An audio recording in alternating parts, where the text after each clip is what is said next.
of government, we must guard against the acquisition of unwarranted influence, whether sought or unsought, by the military-industrial complex.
Okay, guys. Welcome back, everyone. We're on live now. Sorry for a little delay. We were just doing some talking and whatever. We have a freak night tonight. We have some weird subjects to talk about. Pyramids in Antarctica, censorship, Google Earth. We have an arrested brother we have to talk about. Plenty other stuff. Please share it around, and if you have a comment or a question, put it in the YouTube chat. And not sure if I should mention it, but we received like some copyright strike. Not even due to the COVID stuff we always discuss. Kind of fucked up documentary from 4 years ago. Suddenly got a copyright strike. So thank you, YouTube, for copyright strikes. So yeah, pretty much it.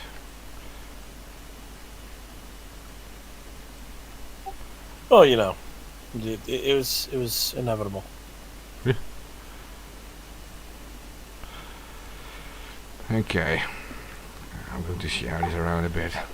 It's funny, like it goes from black screen into like this picture, and then suddenly it jumps up with viewers, like 16 viewers. Okay. I mean, I just start out with this funny story. Go make a funny story. Anti-mask airline passenger charged after urinating in airline cabin. What the hell, man? You better wear your mask. I'm not wearing my mask. I'm gonna go piss in your fucking airline cabin. What the fuck? Oh man. And that's what you get now, right? Like people pissed off. But it's actually a good lead into.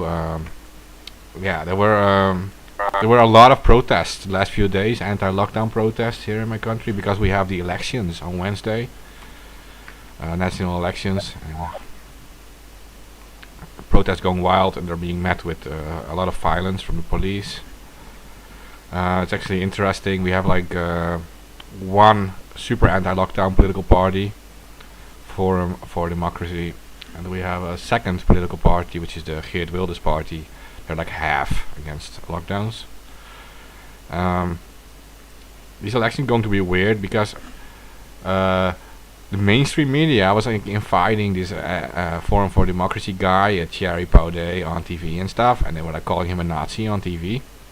And then he just walked away from TV, and suddenly got like a huge amount of support because of that. Because they had literally had like a politically biased person giving some speech about him on TV while he was sitting there, and so he received a lot of additional support. And actually, the broadcasting channel had to like apologize for it. They said like they didn't know before it happened what would be said and stuff. And they issued like an official like apology, and that instantly spiked huge popularity for the anti-lockdown party. And now we have protests like everywhere, and they're being met with violence by the police. This is not a good look for them, and we have elections in 2 days. So this could go wild, because this anti-lockdown party is also the anti-EU party.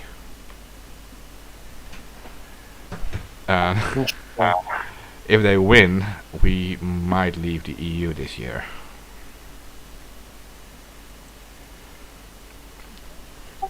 Interesting.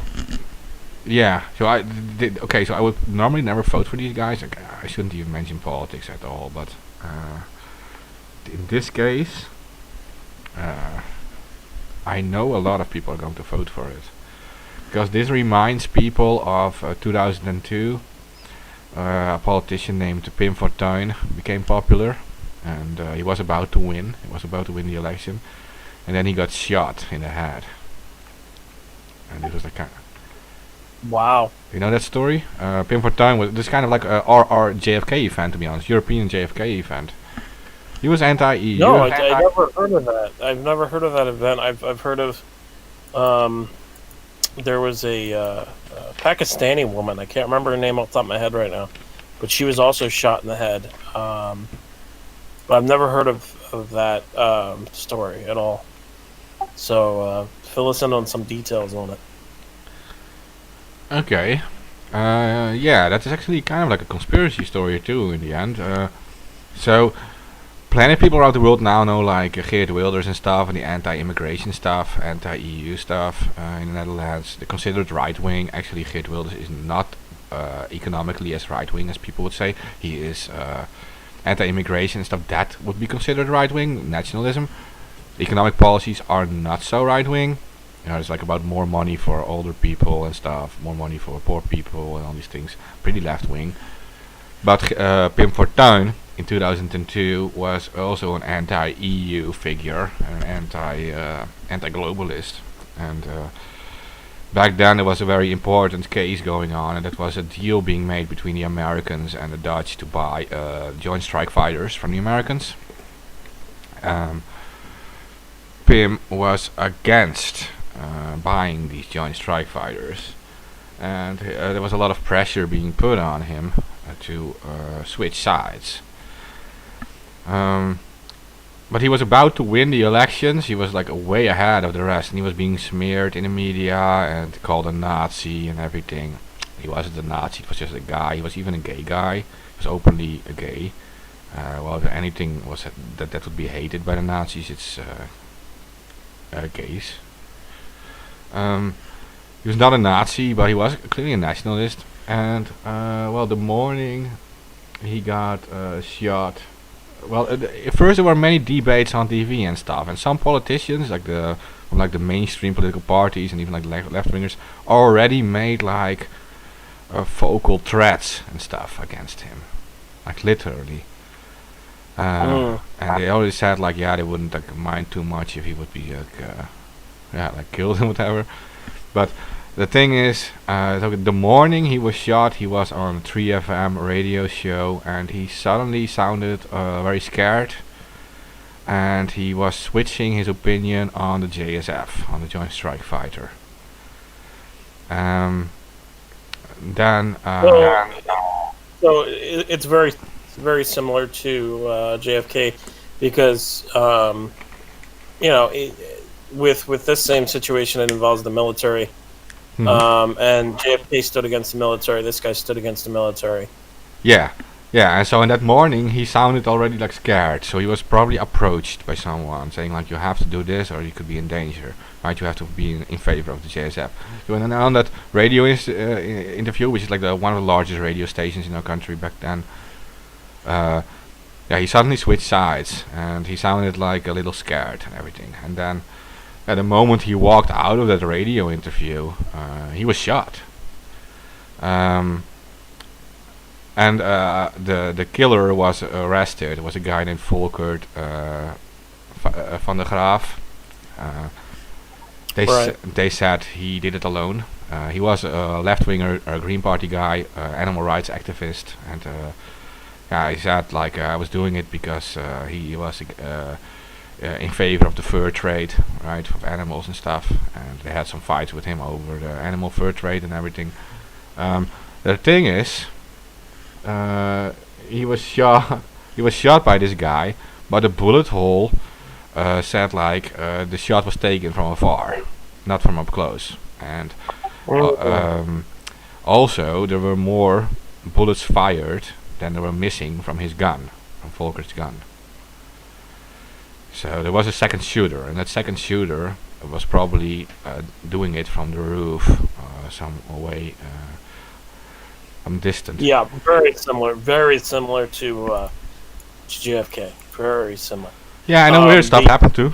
Then there's some other weird stuff happened because of course they called like the Dutch 911, which is 112, and they called them, and the ambulance came, and he was Pim was like laying around there dying, right? And the ambulance came.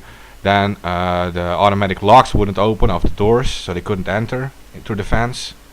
They had to wait literally till the locks opened. The shooter ran away, Volkert. He was literally, they were waiting for him at the gas station he ran to. They literally waited for him. The police were already there waiting. So they knew he would be running to that place. The driver, Pim Fortuyn's driver, this is like the taxi driver, or like the, I want to say limo driver, but we don't use limos here. It's like big Mercedes cars they use here. His driver was running after the murderer, and he saw that the police was already waiting for him at the gas station. So that didn't make sense. And also what didn't make sense was that the doors wouldn't open for the ambulance. It was a very strange situation. Another thing that is strange is the second man in his political party, which was called the LPF, was a guy named Matt Herben, who was, in his spare time, a lobbyist for the military, and he was involved with the whole JSF he was very pro Joint Strike Fighter. And the second Pim Fortuyn was murdered, he became the leading guy of the party and suddenly voted in favor of the Joint Strike Fighter.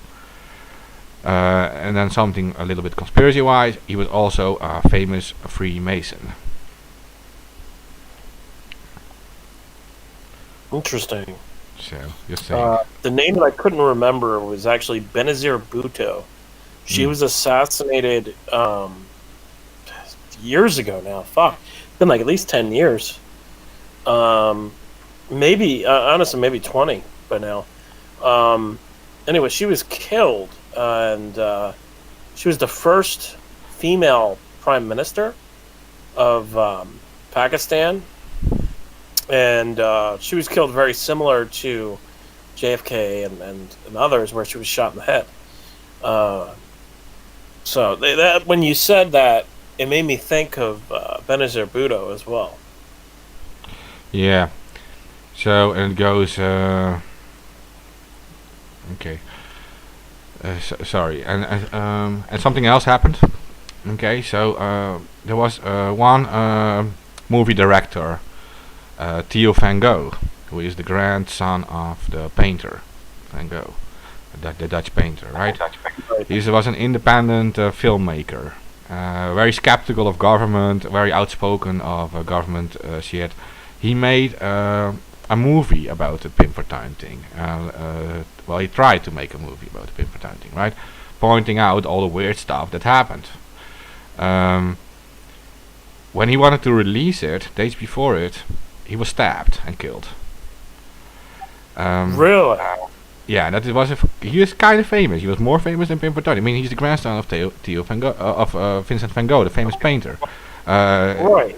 This guy is an independent filmmaker. This guy actually refused 8 billion in money from the state offered for the paintings of Vincent. Like in the past, right? When he was young, he was offered 8 billion as a fee for the state getting the paintings of Vincent van Gogh, because he has the right for the inheritance. He refused it and he said, no, you keep them for free, I don't want the money. Then he became an independent filmmaker. So when he wanted to make a film about it, and then he was stabbed to death on the street, and he died. Same day, all the scripts were taken from his house. So, yeah, that is the JFK event. That is incredible, to be honest. That's shocking. Yeah, and this wasn't without any protest. The whole country was going wild. There were people on the street ready for a revolution. They were all over the streets in every city. They were saying the Dutch politics, Dutch government murdered this guy. They were convinced of it, and it always got like out of hand, right? But it gave an opening for new political parties later on with similar approaches, and it actually spiked the rising up of people like Wilders, who are now known as being anti-immigration and whatever. They wouldn't have not been there if the government, or if whoever did it didn't murder Pim Fortuyn. Wilders would not have been there. He would have not had no chance. So that's the thing, because the murder of him, this one guy who was very popular, caused the rise of people like Wilders, because there was a gap, and that's why he went so fast, up so fast.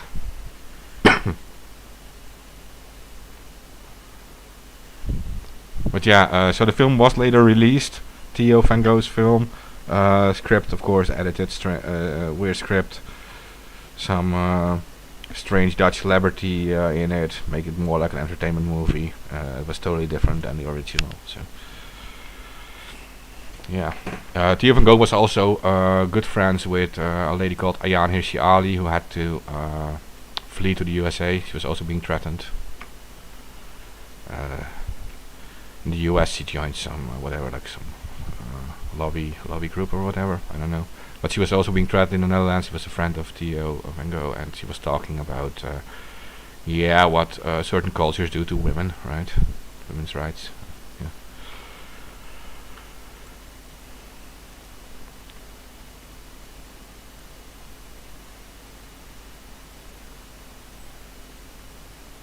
Interesting. Big story. There is a good documentary about it actually from called BNN back then. I could probably find for you with like English subtitles, but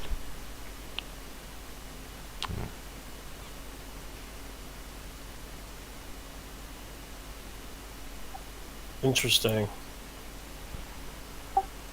Are you there, Terrence? Or are you just lurking? He's there. He's ready to come on. Well, that's why I'm like wondering if he's actually there because he hasn't said anything. Unless he doesn't realize he's muted.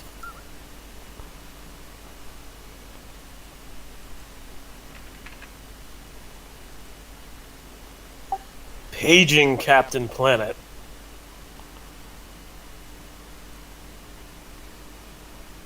Okay, he's not there. Okay. Yeah, in the chat.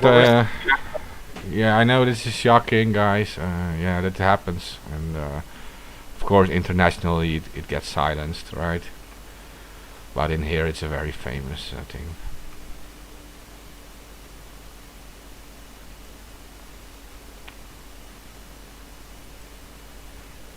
Yeah, I've never even heard of the fucking story, to be honest, but I mean, years ago, I remember there was a big investigation into a pedophile ring in the Netherlands, and there was a journalist and somebody else killed in a bar in the Netherlands.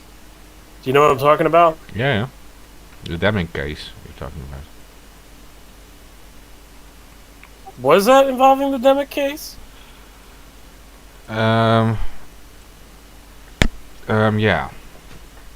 So, yeah, the Deming case became big. Go ahead. I thought it was involving an actual darknet site. That journalist being killed. I know in the Deming case, one is killed was killed in Thailand on a scooter. Was driven over. No. This isn't. Yeah, no. This was directly killed in a bar in Netherlands, or restaurant. A bar or restaurant. I don't remember which. Oh, I don't know about that one. I think. Yeah, I covered that shit. It was so weird. The shooter had shot the journalist and whoever the source was while they were leaving the restaurant / bar, and sniped them from like afar. I thought it was the weirdest shit.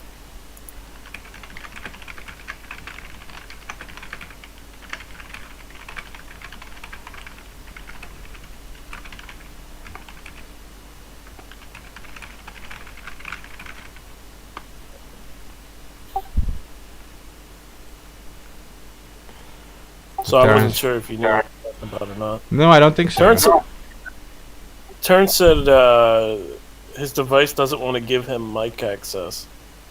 Yeah.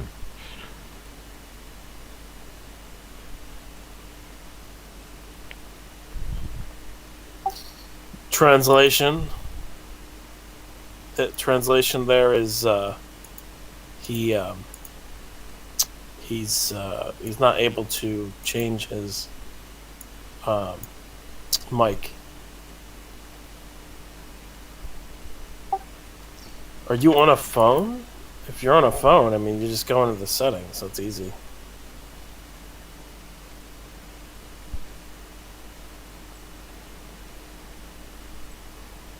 Let's see what else we have here. I was trying to go through different news stories. So, apparently there was a incident at a Breonna Taylor protest in LA, and the cop ran over and rammed 2 protesters during a demonstration last night.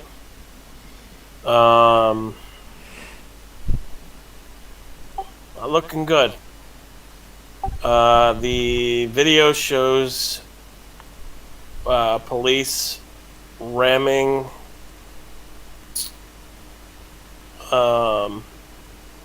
the protesters as they were marching, and not pretty. The video shows a squad car essentially accelerate with 2 men on top of the car, So the protesters jumped on top of the police car. I mean, that's obviously, you're gonna get fucking hurt doing that.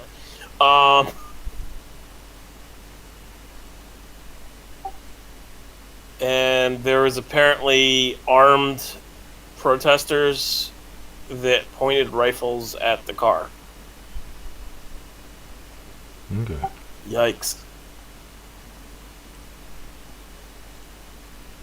Yikes, yikes, yikes, yikes. I'm looking at the picture here, and it shows two protesters with a rifle aiming their guns at the cop car as the cop car is speeding away.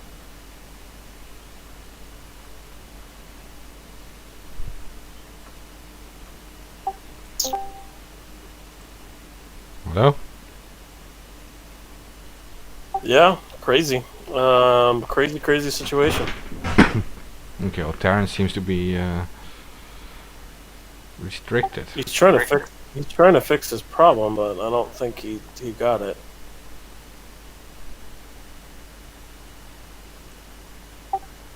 You are muted, just to let you know. If I didn't say that already. Pretty sure I did, but, you know, just in case.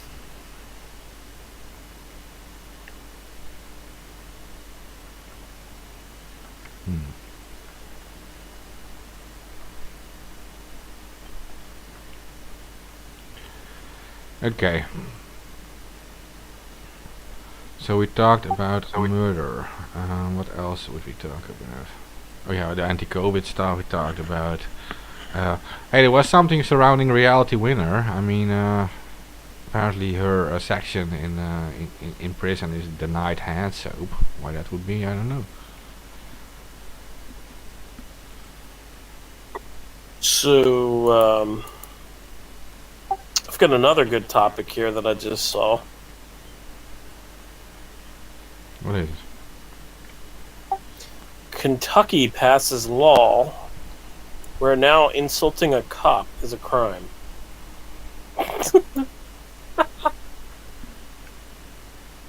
We have entered clown world.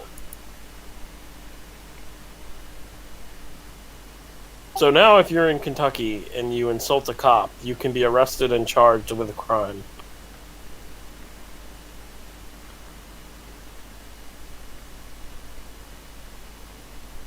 So that does mean, in fact, that you can no longer call cops pigs in Kentucky. Or anything else. Or give them the middle finger.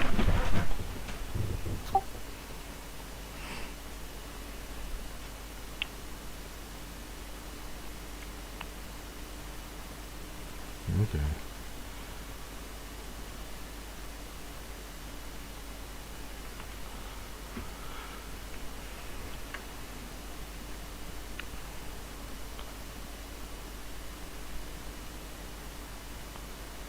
Stress and anxiety caused by smartphone use revealed in new TAU study. Yeah, I just found that one too. I found that pretty interesting. There is an Israeli study has found that using your phone too much and social media is likely to cause facial muscle pain and teeth grinding and anxiety and stress. Interestingly enough. Yeah, so I understand about the stress part, and that is like the dopamine levels like go up and down with social media, just social media. Like people get so obsessed over it, and like you have these very simple actions that cause you so much stress, and the fact you have to stay up to date on certain social media, like the Facebook platform is really bad with that. Twitter is also bad with that. You don't want to miss out on things, and we get hooked to it, and yeah. This article also says the excessive time spent on social media leads to an increased chance of pain in jaw and mouth muscles, teeth grinding, sleep problems, fatigue, and drowsiness. Get off it, seriously. People need to go into the streets again and do stuff. Yeah, and that's kind of hard with everything going on now. Yeah, exactly why you have to do it. Like the COVID thing and the lockdown stuff is what's causing it, but there is nothing what stops you from like walking on the streets at daytime. Keep the distance from people, whatever. But you can just go into the street, just sit on the beach or something, just walk in nature. Like people need it. They forget about it. That people are we're still like an animal, right? And animals love nature. And screen will fuck you up. And the phone will fuck you up. Get so obsessed inside your phone. Like I was. I travel right with trains and stuff. I like traveling with the train and like just like visiting, just seeing all these different people and stuff on stations and things. But also buses, I like that too. Just seeing all these different people. But then I like nowadays when I sit in a bus or in a train, I see all of these people inside their phones. They don't talk with each other anymore. Like they're obsessively in their phones. Like it's like part of them now. It wasn't like that before. Yeah, I mean, honestly, I can't really speak on it because I'm like always on my phone, like doing work and shit. So I can't, You know, you do can't it for actual work, but they're doing simple things. Like they're sitting next to each other and they're chatting on their phone with each other instead of talking. I've seen that stuff too. Like they send each other like funny gifs or whatever, or funny chats, and then they laugh about it together while sitting next to each other.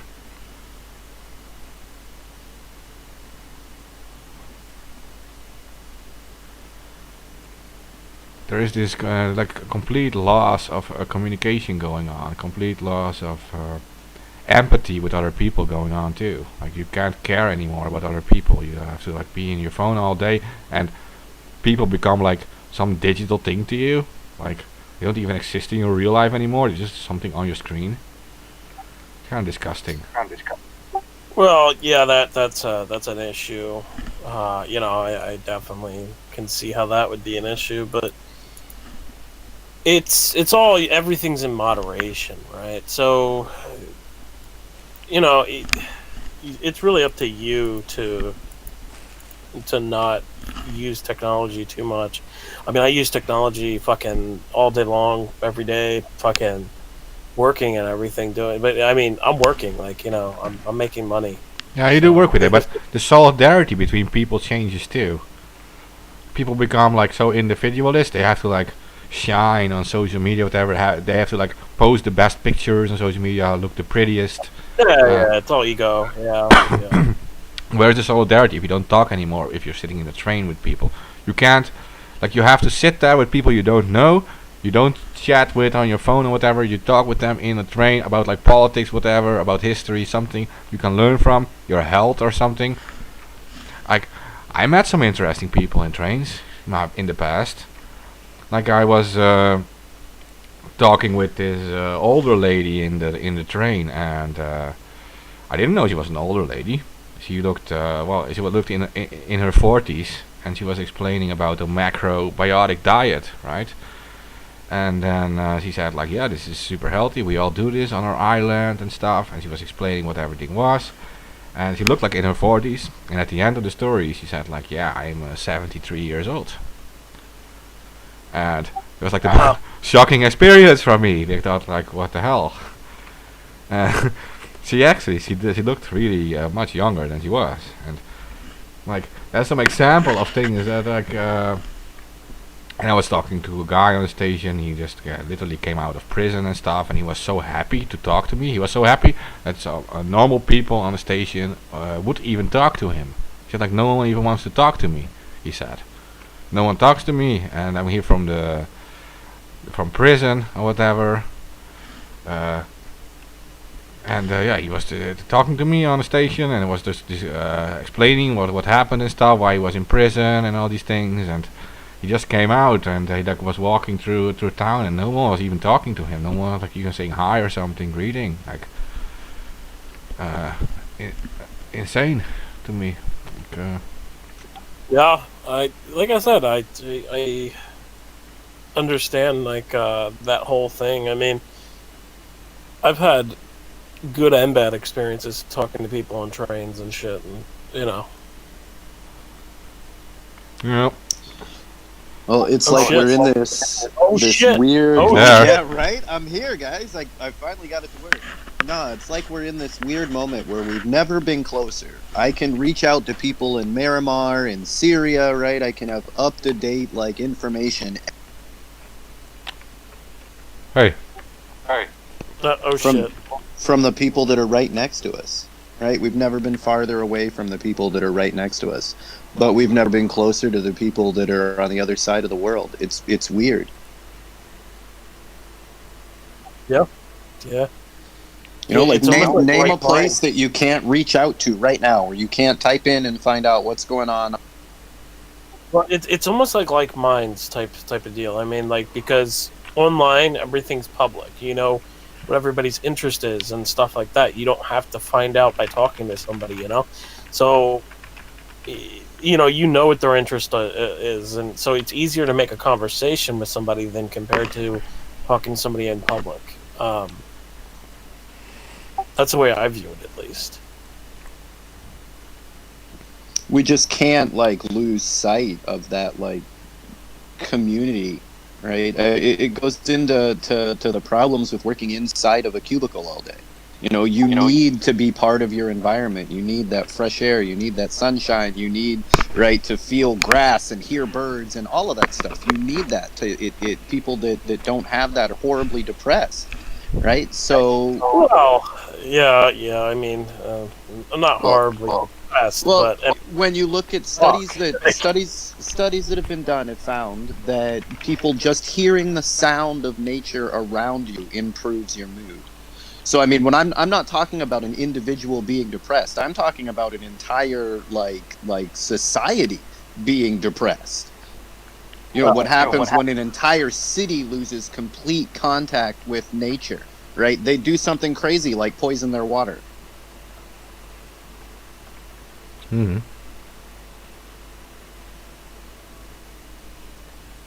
well, I mean, yeah. Where then you look at the happiest places in the world, the happiest cities in the world are the places that have went out of their way to put nature like in their building. Like in their architecture and the way to design their city so that people see, have more grass, more trees, more, birds and all of that stuff.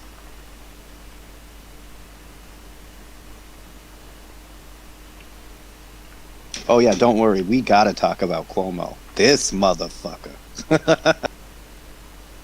Yeah, I mean, the whole thing's unwrapped. Yeah. Oh my god. It's not. That's the point. Absolutely nothing is unwrapping. Cuomo has always been a sack of shit. He comes from a long. He comes from a long line of sacks of shit. Like the sexual harassment thing is new, but definitely not a surprise. Right? When you look at his work with unions, with Wall Street, with the fucking prison system, the guy is walking corruption. This is no surprise to anybody. No one. Well, yeah. The surprising thing that I read was that Andrew Cuomo's ex-wife, who is also RFK's daughter, Kerry Kennedy, used to sleep in a locked bathroom when Andrew Cuomo was home during the divorce. Like, what the fuck? Oh, he's a horrible person, but it's also he's always been a horrible person, right? This was hard for me because we're from the East Coast. Everybody knows who the fuck he was. And like the rest of the country, he was they had never heard of him before, had no idea who he was, nothing about his family. They are known for being corrupt as fuck. And it was an everyday uphill battle trying to explain to people that were like, oh, Cuomo should run for president, or Cuomo. I mean, it was insane. And you're like, there are very few politicians besides maybe Trump that are this level of pieces of shit. And like Weinstein, like all of these guys, is every single one of these politicians and all of these fucking news people that are coming out now, they've all known who he was. They all knew about the fucking sexual harassment stuff. They knew about all of this and are acting like they're totally shocked now. Like this is breaking news. It's not breaking news. You just did not say it. You didn't talk about it. You didn't cover the story on purpose.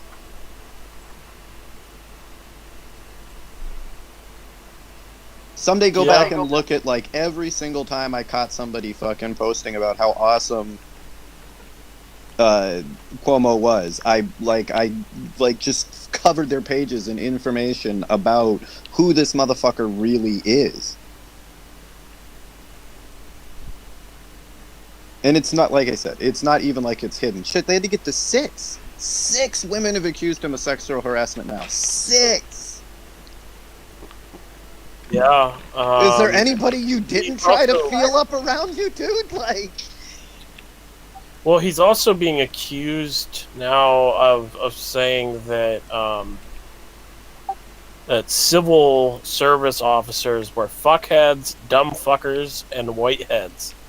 Which was just wait till you dig a little bit farther and you'll get to hear all of the shit that Cuomo really got to say. Like it, guys. He is such an epic sack of shit. It's kind of like, I don't know who else to put it next to. It's not on the same level, being that it's not involving children, but it's like hearing something new that the fucking Clinton campaign did, or the Clinton Fund did. Like, you know that they're sacks of shit. This is no surprise to anybody. No, I got something. Here's a breaking news story for you for the future, right? Cobra found embezzling billions of dollars in fucking COVID funds, right? Just that is going to happen. We just said that we were going to give, the U.S. government is going to give fucking billions in subsidies to Cobra. Probably the world's most well-known insurance scam. This is going to be a headline, right? The criminal activity, right? Cobra involved in criminal activity, embezzling, whatever, right? It'll be a long fucking list, but do not be shocked. You can't act shocked. Well, back to Cuomo, I just wanted to say, Mark, you're going to get a kick out of this. So Cuomo allegedly called the New York State Comptroller Tom DiNapoli chipmunk balls. Oh my god. Ugh. What is that insult? Sounds like something he'd say here, wrapped in his blanket with a beer in his hand. Hey, you throw that fucking chipmunk balls. I'll kick you.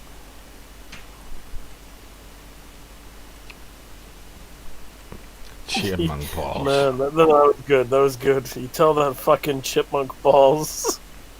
It's just like, he's such a huge blowhard, and it's, man, you're just like, your position is not that high. Step down and get the fuck out our faces. Whatever, man. Yeah, whatever. I can't stand the guy.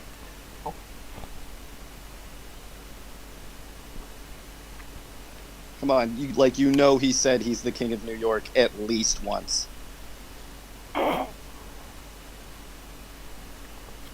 King of New York. Oh, easy. But I mean, even if you thought that the press conferences from Trump were bad, go back and watch the Cuomo press conferences.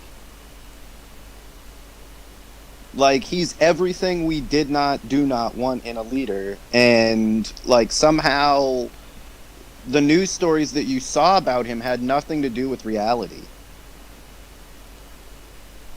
I mean, it just proves that there can be a piece of shit on the Democrat side and there can be a piece of shit on the Republican side. Oh, it's at this point, it's all like, there's like 4 people that aren't pieces of shit. Like, you can count them on one hand. And it's more like they're not complete pieces of shit. Like, you can't even give them that they're fucking good people. It's just like they're not complete and utter scum. Like what you expect politicians, like the level of corruption that you expect our politicians to have.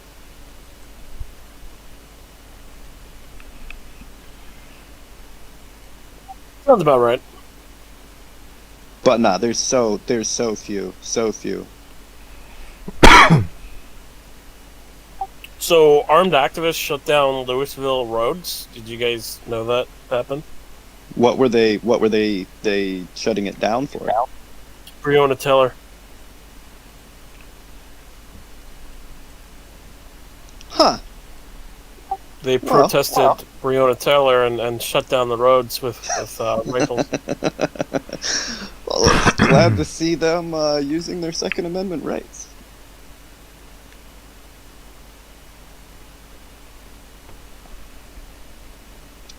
Hey, look, I mean, it's one of those things. It's not like we haven't had plenty of peaceful fucking protests. We've had everybody singing songs and holding hands, and we've quoted Martin Luther King about as much as you can fucking quote Martin Luther King, and that doesn't seem to work all that well. I mean, I'm just saying, were they tear gassed? Right. No, No, that was my question. Were they tear gassed? No, I don't know. I don't know that information. It doesn't say. Yeah, that would be my question. I bet you they weren't.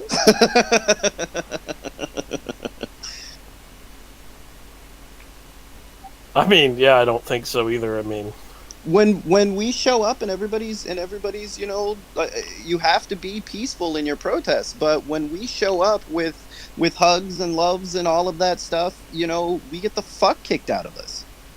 If we're lucky, right? There's some of these protests where they straight up execute unarmed protesters. yeah, I've seen it happen. Yeah. And when you look at the difference between like the Trump protests and the far right protests, the rights protests in general, they come armed, and for some reason they're all, well, you guys have a great time. Great to see you using your First Amendment rights. But when we show up, they got fucking people on horsebacks and automatic fucking tear gas launchers and fucking beat anybody that you can orders. What's the, you know, what is the difference here? What is the factor that changes their attitude so much? Yeah. So yeah, I think you saw how they treated, look at what's going on in, I know you guys talked about it at the beginning, but in England, right? At a fucking vigil, the police start beating up mourners, right? Smashing that girl's face into the pavement. We were talking about the Netherlands. We didn't even know about England. Oh, that was with the police murder. That's what's even more insane. So they went, these are mourners. This girl was killed by by a police officer, right? And You're cutting during off the sometimes. vigil, Terrence. the police start beating the people at the vigil. Several were arrested. I think all the people that were arrested were women as well. Like, what is going on?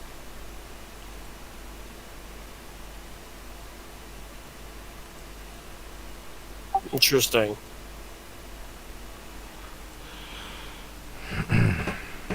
Yeah, okay, well, police violence seems to be increasing everywhere. I mean, it seems to be completely normalized now. And it was already so bad in Paris, in France and stuff, right? With the Yellow Vest, it started like becoming really wild. And now it's everywhere. I think one of the things we're going to have to do is really, really, really divest from these fucking companies that are making all of this shit, right? Just like normal terrorists, we have to quit arming them. Right, we're giving them the tools to oppress us. Right, we're paying for tear gas, for riot armor, for fucking tanks, for water cannons. Like when your police department says they need a new tank, the answer is no. Right, we're literally buying the tools to oppress us ourselves. To oppress ourselves, we got to get out of that. We got to stop doing that. And on like if your investment accounts, if your retirement accounts, like we have to divest completely from these companies that make all of this shit.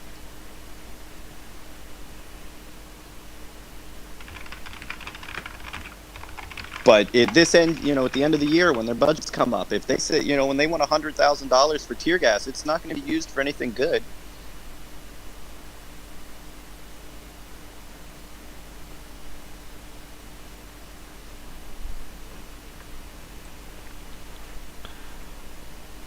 No, they're just normalizing it. Like they're just step by step. First they start with the tear gas stuff. Now they're beating up people in the streets, and they're pulling people out of cars and stuff. And you see like police murders. What the hell is up with that? Like police murdering people. This is like authoritarianism is like on the rise, and it needs to stop.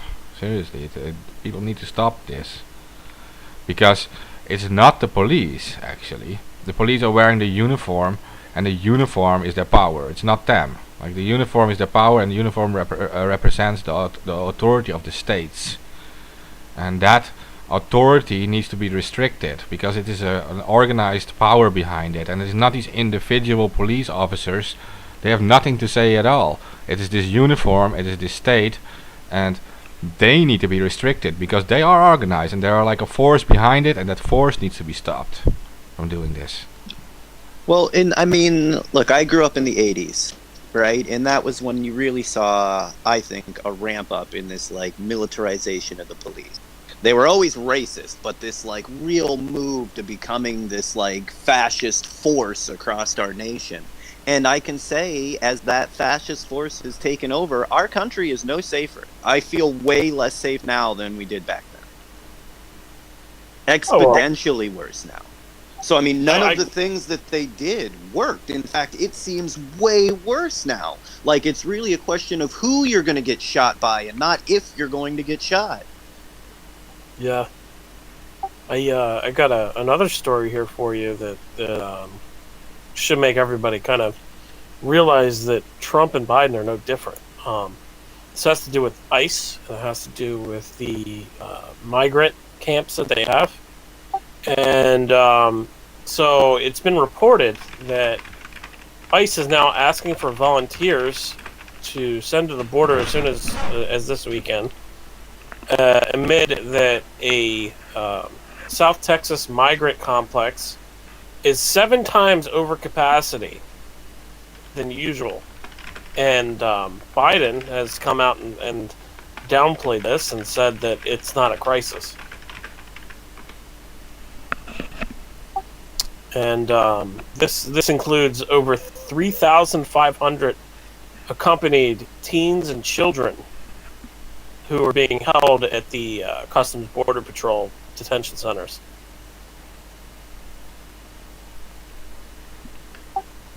That's like much worse than Trump. That's all I got to say. Like,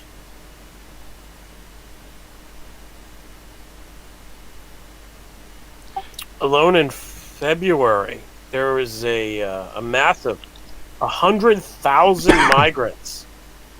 Yeah, and we've got some video of the border crossing on the I think it was the 11th. And I mean, look, this is a nightmare, but these people, everyone is escaping the nightmare that the U.S. is creating. Like, they're making this deal over the migrants, but not over CIA operations around the world, right? Especially in South America. Like, we've created all of these refugees and don't want to stop any of it. Our sanctions are what is causing this. Our CIA death squads are what are causing this. Our selling millions and millions and millions of guns, right, to fascist dictators in hopes to steal their resources and use their indigenous populations as slave labor, right, are causing this. That's what people are escaping.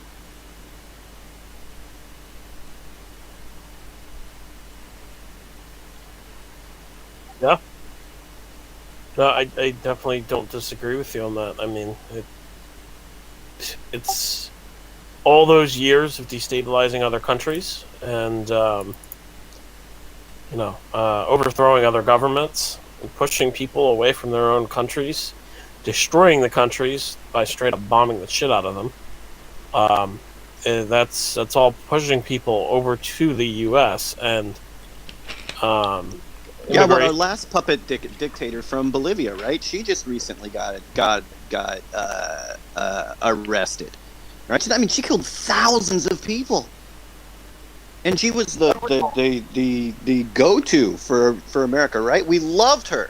It's insane.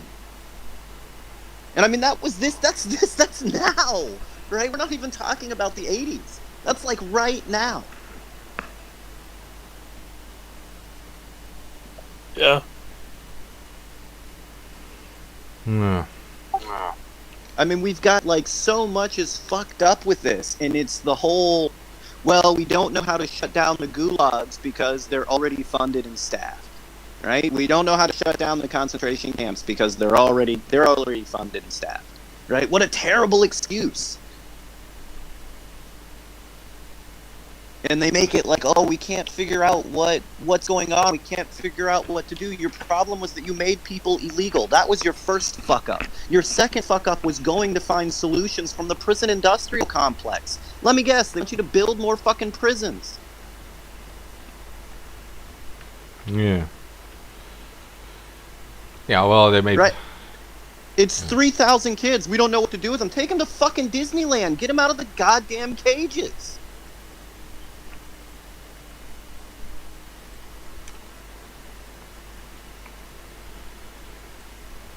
Right? Like, they're making this whole, like, there is the most powerful country in the world doesn't know what to do with, what, 4,000 kids? The most powerful country in the world. The country that can wake up in the middle of the night and just start carpet bombing Syria, right? Cannot figure out what to do with 4,000 kids. Well, yeah, it's Yemen now. It's not really Syria as much. It's more Yemen. Close your eyes and spin around the map anywhere below the equator and we're bombing it.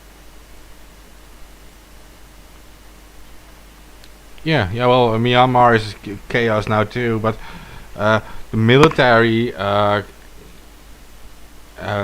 prison industrial complex, it is a commercial operation now, right? So, yeah, you want to open more as prisons. long as we keep on asking the prison industrial complex, right, we're just going to get bigger and bigger prisons, as we have with everything else we've asked them for. We asked the prison industrial complex what to do about crime, right? What to do about weed, what to do about the drug deal, right? What to do about all of that. And guess what they said? Build more prisons. Yeah. And if you notice, like I said from the very beginning, I think I said this on the very first show that I came on, right? The moment that you saw the private prisons being closed down for drug crimes, right, was when you would see a big push to open up private prisons in immigration, and that has totally happened. Right? We didn't close down any private prisons. We just turned them into fucking immigration centers. The exact same people.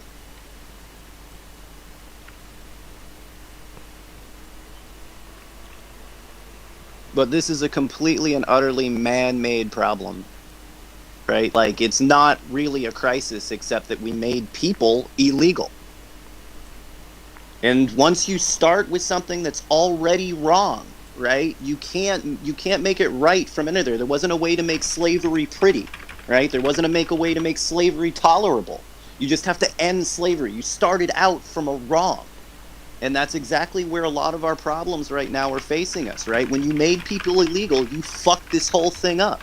Where we quit caring about each other. We made existing being a criminal act. And all of the problems that come along with that. Right? You started out with something that was wrong, and you can't turn it into something that's right. Our wars around the world, right? They're illegal wars for profit. They're wrong in every sense of the word. There is no amount of bombs. You can't make it pretty. You can only fucking stop.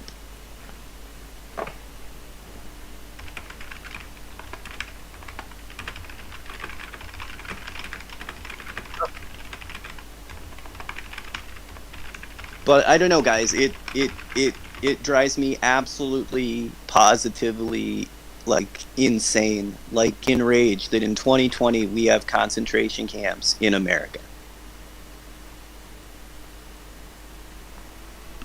Like, those words should have never been in one sentence. Like, there is nothing more un-American than concentration camps. And not only do we have concentration camps, they continue to get bigger.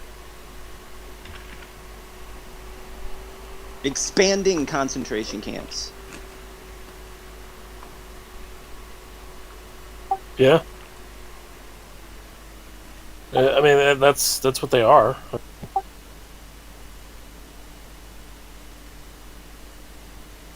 Can't argue and say that they're not. They literally are fucking essentially concentration camps. I mean, they're not killing people there, as far as I know. They Right, were Hitler didn't start out killing people either, right? His plan was to round everybody up and send them to Morocco. And were like all torturing. like in all concentration camps, right? They always end up in that. They're hoping that fucking coronavirus takes over, and they don't even have to build the ovens. Then they get paid, and they get the influx of people coming in.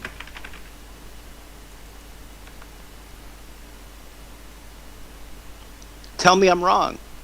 Tell me the fucking B variant of this doesn't hit those child detention centers, right? We already know they're not getting medical care. We already know they're sleeping on the floor, right? Doing forced hysterectomies. Like, what other boxes do you have to check off on the concentration camps? They don't have ovens, but they're just gonna wait for COVID to kill them. I was just gonna say, like, they have been accused, and there's been a lot of evidence that has come out that there were some people involved in these centers that were actually torturing the kids. Well, I mean, have you seen what they're even counting as, oh, well, this is humane, right? It's, they put a couple of Fisher-Price chairs inside of a prison cell. It's still a prison cell. Yeah. Those kids don't get to go outside and play.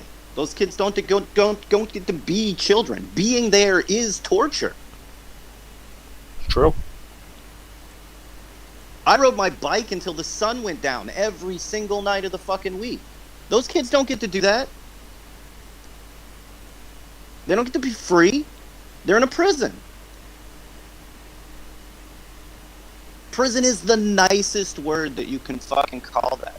It's just, it's disgusting. And yeah, I do think that it's a concentration camp, and I do think that just like the Nazis, right, their intent is to get rid of them.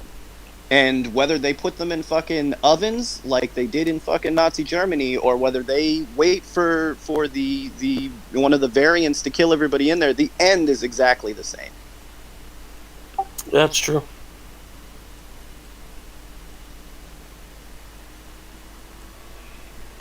I'm sorry, guys. It fucking, like, I can barely think when we go on to this subject. Like, it makes me so angry. I can't describe the words.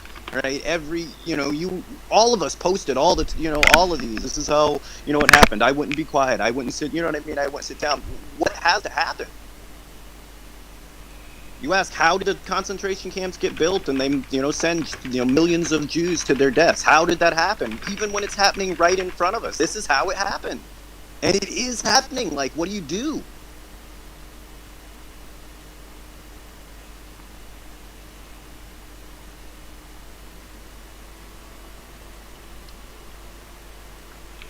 Oh.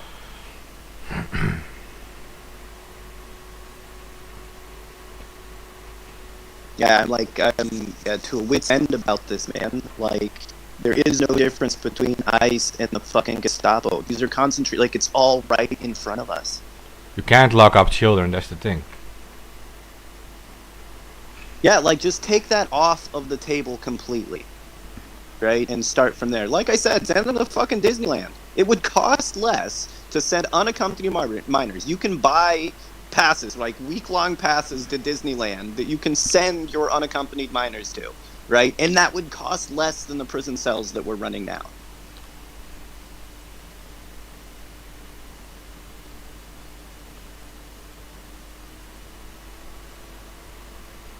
But there's just certain things that you can't do, and concentration camps are one of them. You, being the smartest leaders in the world, supposedly, are going to have to figure something out. If I'm not mistaken, the American taxpayer pays you $250,000 a year, and all expenses, and health care, to do exactly that.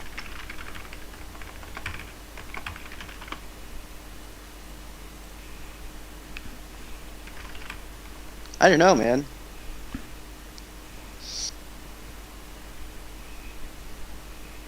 I hate concentration camps. I'm not sure many people like, so much. No, it wouldn't into a dark place there, guys, but I cannot describe the loathing that I have for that entire industry. Yeah.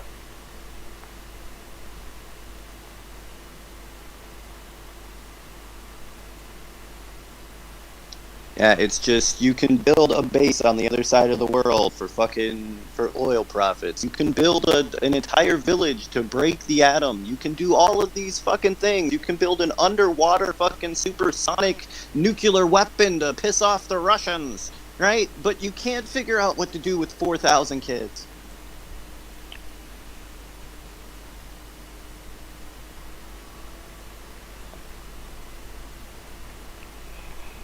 Like, build a school? I don't know what the fucking... I don't know how to... I think in the end, we're just gonna have to, like all concentration camps, you gotta rip those motherfuckers down. There's just no... They're too lucrative, they're too profitable. They'll never find a reason other than if we just never allow them to get built. Like, you're gonna have to rip them down. There's no getting around it.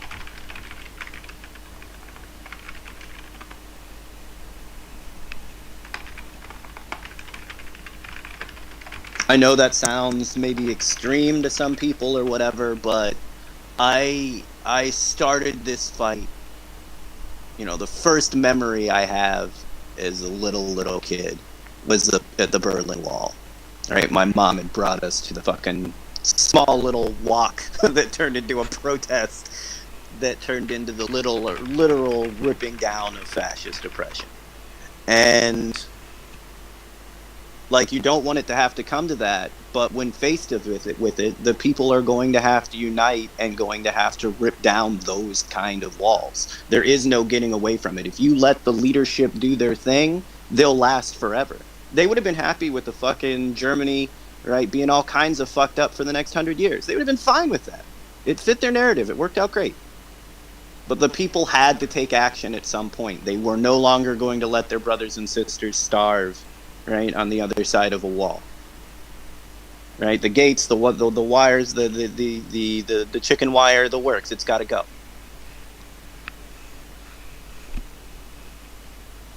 And yeah, there were all sorts of questions to be answered. Right, people don't have jobs. There's orphans. There's this. There's amputees, Medicare. All of those questions are.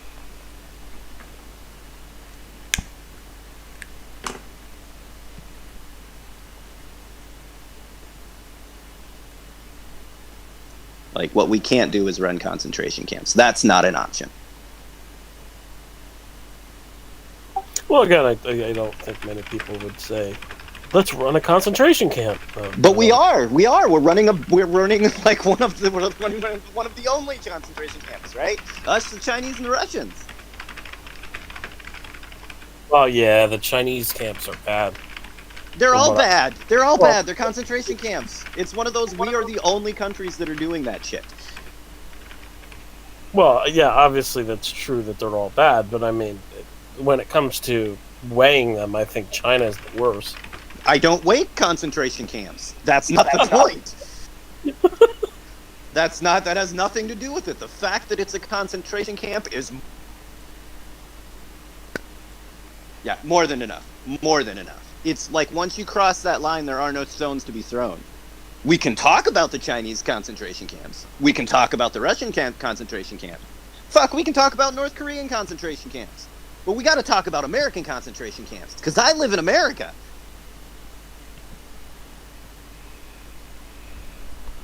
Right? That's repugnant to me. That's being done on my dime, in my name, by my people. I can't even in good conscience discuss what's going on in China until I make sure that there are no concentration camps in America. And child concentration camps on top of it, like specifically with children, that's like next level evil.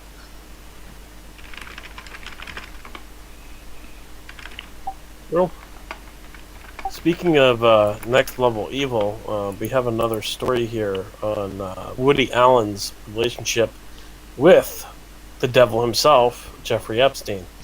There's a surprise.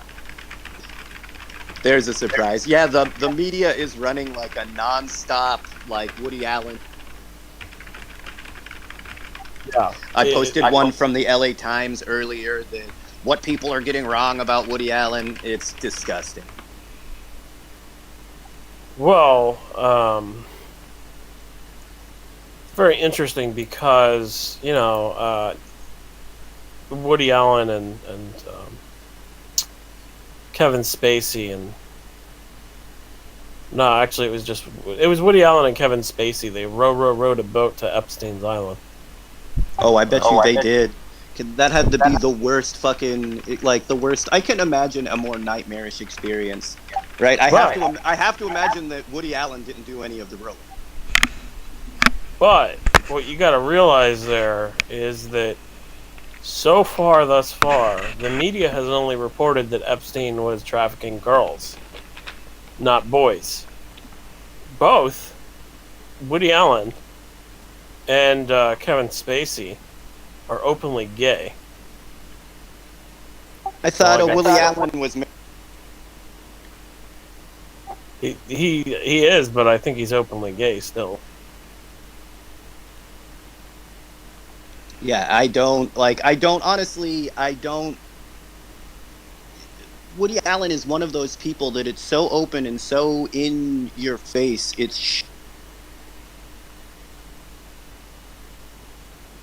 Like him and Prince Andrew are two of the top, just openly flaunt pedophilia. Yeah.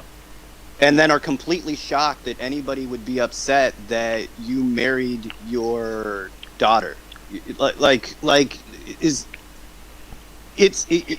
He's offended somehow? I don't think he married his daughter. I think he raped her, right? No, he married Sun Yi. They're married now. Oh, okay. Well, I didn't know that. I didn't realize that. He adopted her, right? And then when she turned, I think, 17, they got married. Interesting. Okay. I don't understand why everybody's so mad at me. You know, I just came out here. You know, Sun Yi just turned 13. It's perfectly normal for us to be married. You said 13 or 17? I think they got married at 17, 18. He adopted her at, crazy young. Right. Yeah. So Kevin Spacey is openly gay and Woody Allen is not. I just want to correct that. Yeah, like Kevin Spacey I knew about. Woody Allen, his whole thing is that he's a pedophile. Yeah. It's not hidden. It's not a secret, right? He took her to shows and award shows, and I mean everybody knows it. Well, except for the media. And the media and law enforcement don't seem to know.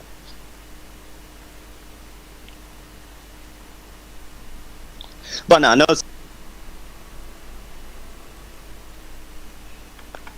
Cut off sometimes. No surprise that him and Epstein are buddies. No, yeah, it's not a surprise.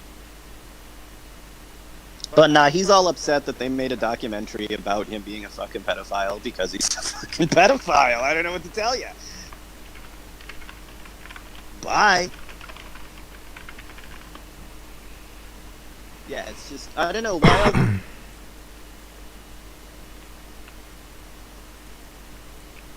It's not enough that they've seen no justice for what they've done, right? They need everybody to kiss their ass on top of it.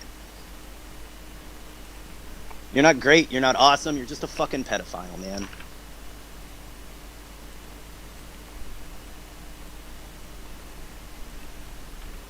They hung out with other fucking pedophiles, and that got you to be able to make movies and all of that crap. Mm. Yeah, basically, and Woody Allen is like praised by Hollywood. Yeah, there was a lot of people that came to his defense or are coming to his defense. They're all the same, right? They're the same people that let Epstein do his thing, right? They're the same people that let Cosby do it. right? They're the same people that led that other sack of shit singer. It's always peeing on people. R. Kelly. Yeah, same people let R. Kelly do his thing. You know what I mean? Like it's the exact same people every time. And it's like, You said always peeing on people, and I was like, oh, it's R. Kelly. yeah, that's R. Kelly. I'll pee on you, drip, drip, drip. That's not a real song. That's by Dave Chappelle. I like that one. Close better. enough. Yeah, I heard he was super pissed about that sketch. And Dave Chappelle, like, he confronted Dave Chappelle about it. And he's all like, how you gonna make a song about peeing on people? And he's all like, how you gonna make a song about peeing on people?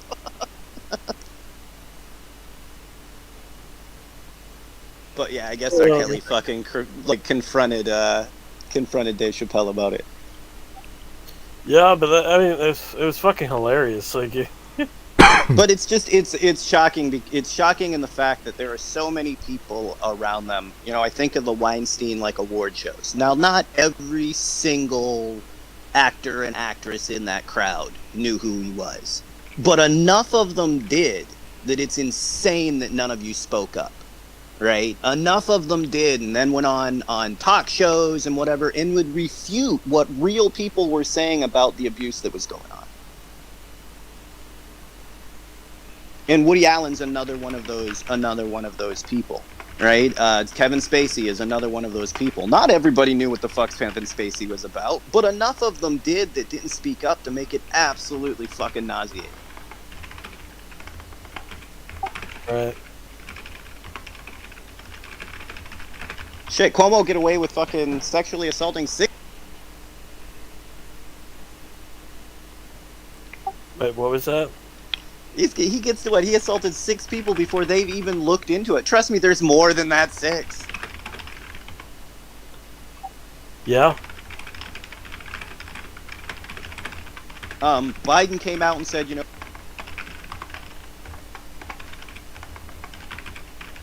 until the sexual assault cases are done. Biden said that he wasn't going to make any judgment on Cuomo. But it's one of those things, like, before the sexual assault stuff popped up, you were already in trouble for the thousands of elderly people that you hid their deaths, that you're responsible for their deaths. Like, completely separate.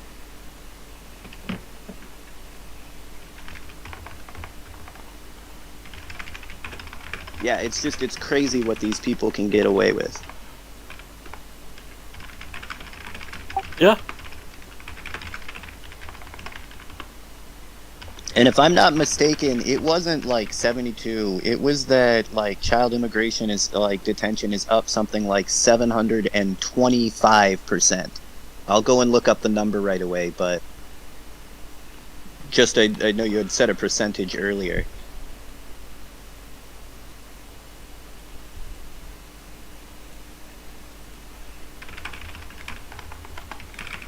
Yeah. Seems like our world has gone completely insane.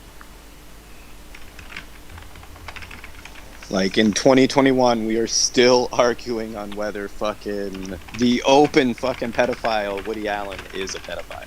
Like whether you can call him a pedophile.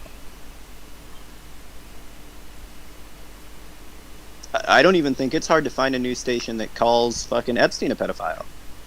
They always find some fluffy ass word to call him. Discredited investor. Oh yeah, that's my favorite.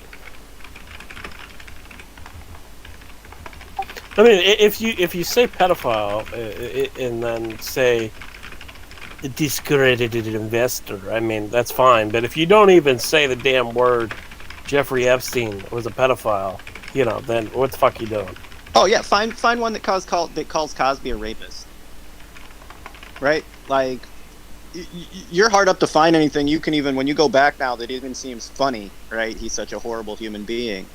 So to call him a comedian is just the wrong words, right? If you can go back and you look at all of his work and all you can think about is him raping all of those people, right? Maybe comedian isn't the thing you should open with.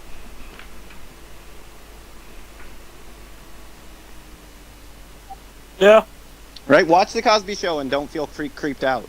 Right? Every woman that walks into the room, you're like, Rob!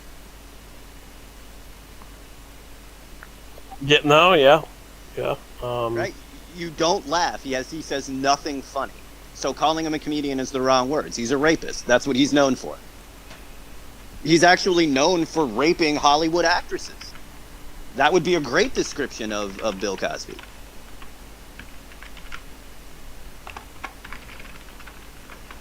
But comedian? Nah. Nah. Nah. Well, I mean, it's important to say, I mean, that, you know, he was for years known as just a comedian, and all along he's been involved in these sexual harassment.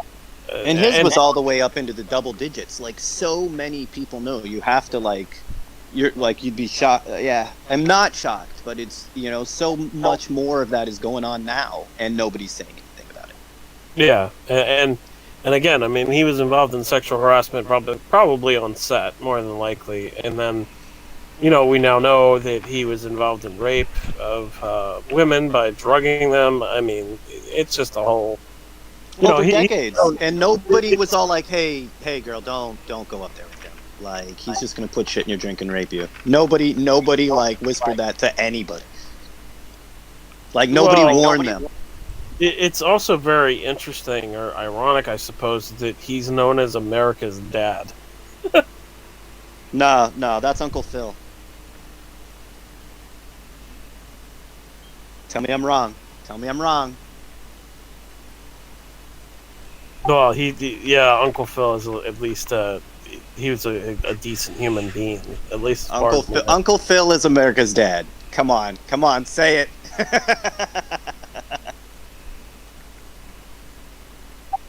Yeah, but I mean, that's what he was called. That's what Bill Cosby was called. And I just thought it was really funny in an ironic way. It's like, you know, you guys called this guy America's dad, and, like, he's, like, raping all these women. I'm just like, ugh, fuck. And I'm like, what the fuck is going on, you know, like...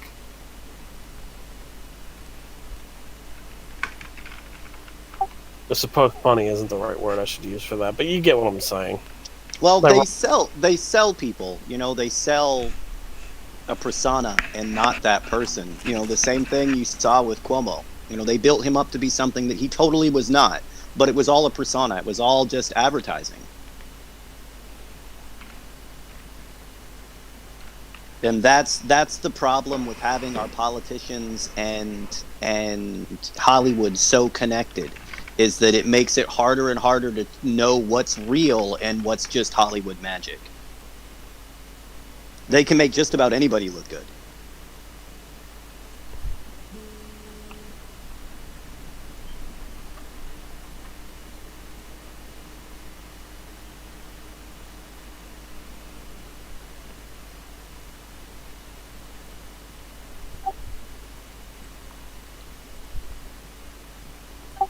So, what else do we have here for topics?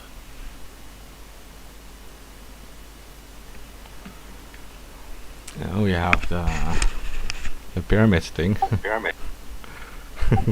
Completely India's different. digital media regulation sparks fears it curbs on press freedom. That's an actual important topic. So India is now trying to push for digital media regulation. And in the past, I don't know if anybody knows this or not, but there's been a lot of countries that are pushing for like these like Ministry of Truth like centers where they monitor news stories that go out on the internet. They call them fake news centers. And they've been deployed in like Malaysia, the Philippines, you know, Thailand has one. So India has been kind of pushing towards that as well over the past couple of years. And now they're trying to push for a digital media regulation. where basically they can control what's said online, right?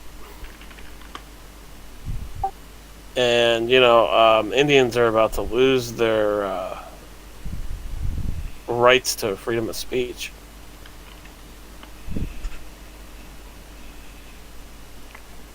Yeah, which has been the trend, right? Like, there's been a real crackdown worldwide on press freedoms, on freedom of speech in general.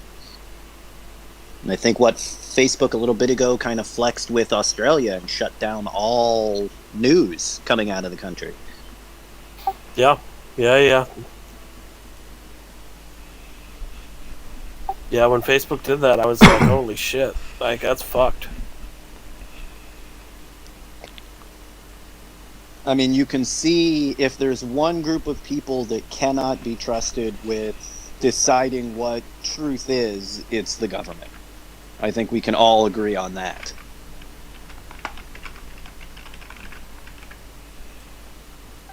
We've seen throughout history, throughout every time they've had an opportunity to have control over free speech, it's worked out against the people.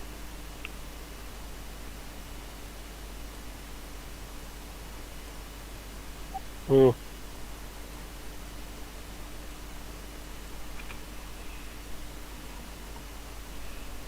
If they had their way during the Gulf of Tonkin, right, and social media existed back in that time, right, they would have flagged every single person that called it a false flag as fake news, right? Even though it 100% was a government false flag. They would have marked every single one of those. Any doctor that came out and spoke about tobacco causing cancer, they would have flagged all of that as fake news. Anybody that told you that Agent Orange, right, was dangerous, was cancerous, they would have flagged as fake news. Anybody that told you that Monsanto was poisoning your water, right, would have been flagged as fake news. You can go on the list of things that the government definitely would have chosen to censor the absolute truth for their own personal evil gains. MK Ultra.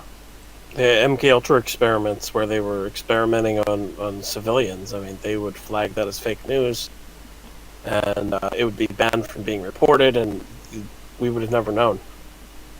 Yeah, I mean, it's a long list, but you can, when you look,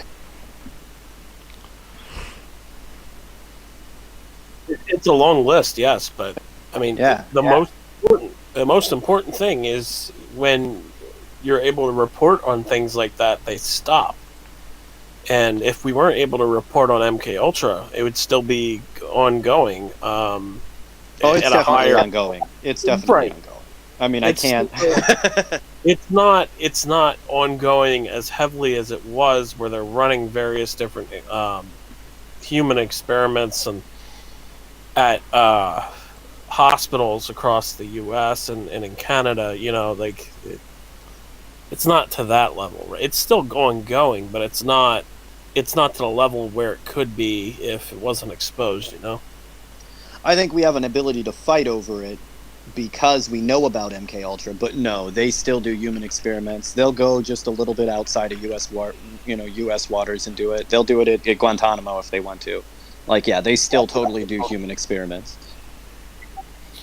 Well, I'm not saying that they don't do human experiments. What I'm saying is that it's not done as openly as it was back then. I mean, and it's not done to the point where it's all over flooded in the U.S. and various different hospitals and that are involved in the experimentation.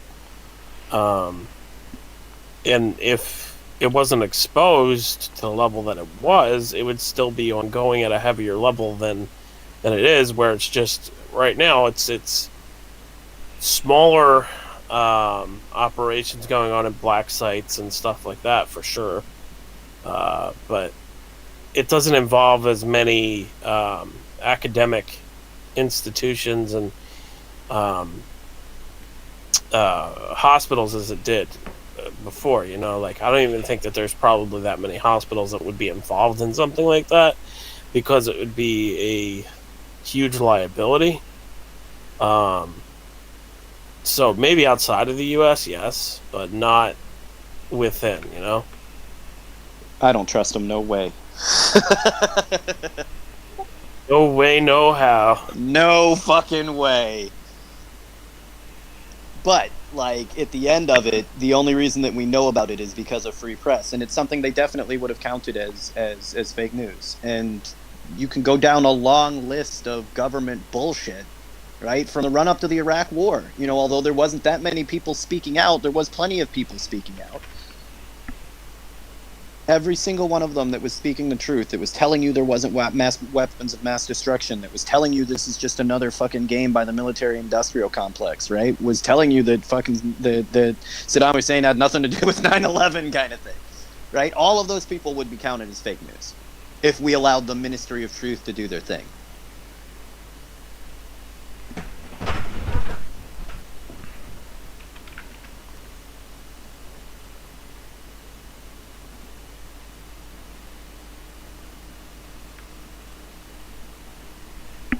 Yeah.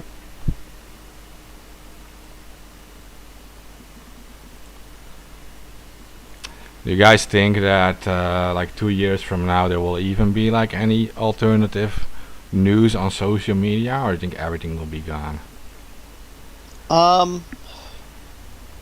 I mean, honestly, I've got to get my son into college and fucking doing his thing here. But once that's done, I'm going to get back onto On3. I'll probably leave the country for a little bit and find somewhere where we sit and can build a social network outside of their control. And we're just going to have to keep the servers away from where they can touch them. Okay. I mean, I think that's the only option. This game is lost. As long as our servers and it's this connected to corporate, corruption and political corruption, it's just a means of control. We have to have our own social media. This isn't going to work out. And yeah, I don't think that kicking off hate speech and shit like that, I really don't think that's as hard of an issue as they make it seem. Their goal was never to stop hate speech. Their goal was to stop anybody speaking out in dissent. Yeah. I mean, like, I don't got a problem with actual racist words being deleted. I don't think the whole account should be deleted unless they are basically using the accounts to attack other people with racial speech. But, using a word, a racist slur, right? I think the messages themselves should be deleted, not the account. And the reason being is that it does nothing for re-education of that person. Like, de-radicalization, is that the right word that I'm looking for? Like, they don't realize what they're doing, but they're actually radicalizing more people by banning them in their free speech online. And it forces people to go underground. It forces people to become way more dangerous. Right, yeah. And it forces people to go underground. And that one person that you banned that used one racial slur or whatever, they might not have been as bad as they're going to become because you push them underground to these other communities where all they're just surrounded by is like mind. Right? Well, even then, look at the Capitol, attack and social media, right? So most of the people that they arrested from their Facebook posts. And then they immediately went down and took away their accounts. So the next time that they're planning to do something fucking stupid like that, right, you don't have any Facebook posts now. You have no way to fucking find them. Yeah. Right, like you took away the tool that you were using to track all of their stupid asses down. Yeah, I remember when they said that they were going to start deleting protest content on Facebook and Twitter, and I'm thinking, how the fuck are they going to actually track down these people? Because you're pushing them underground. Well, they used it, like, they took down my account because we covered the revolution in Bolivia. So they flagged those as violent protest and banned my account. But again, their goal was never to stop hate speech. Those were, the hate speech counts, there's still plenty of people out there spitting hate speech. That wasn't their goal. Oh, are you banned on Twitter now? No, I'm banned on Facebook. Twitter, I'm just so heavily censored, it's an uphill battle. Just every single post is censored. Every single one. Yeah, I got the same shit. Yeah. It's a joke. But no, like, we do have, it's just I don't have the amount of, I'd say I'm probably a quarter of the way done with the coding part of building on 3. Like, it's not a small endeavor, and I'm only one dude. And there are other people that are making other social media networks, but we're going to have to get out of the government-controlled social media networks. That's not going to work out for us.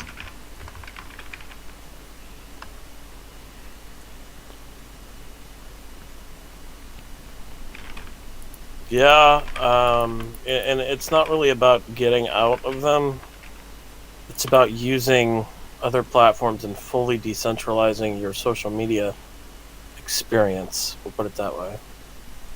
Well, I mean, some jumps in encryption here are going to make it a little bit easier for us in just communicating back and forth. I know that that's on their list of things that they'd like to stop, but there's absolutely nothing they can do about encryption, so push on. I don't think encryption has been updated in 20 years or more. So what is the algorithm that they're pushing for now? Is there a new encryption algorithm being developed?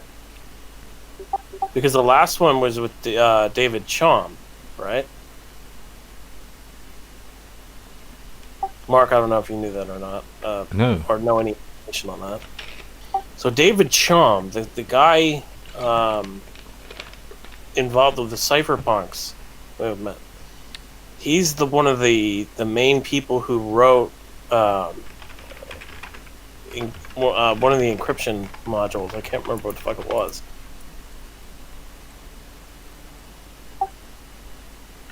I think it was AES that he wrote.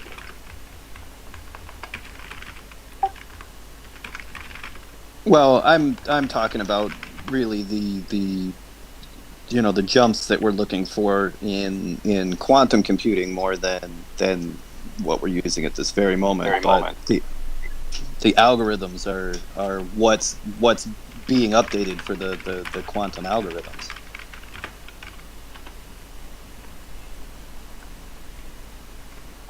Yeah. Okay. So David Chaum helped write the. He's known as the father of encryption, and I'm trying to find out what he wrote.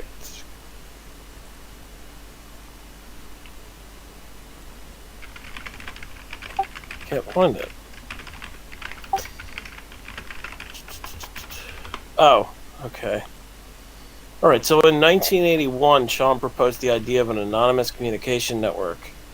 His proposal, called Mixed Networks, allows a group of senders to submit an encryption of messages and its recipient to a server. Once the server has a batch of messages, it will reorder and obfuscate the messages so that they only show by the sender and the receiver, and the server doesn't know what the messages are. So, yeah, he's the father of encryption.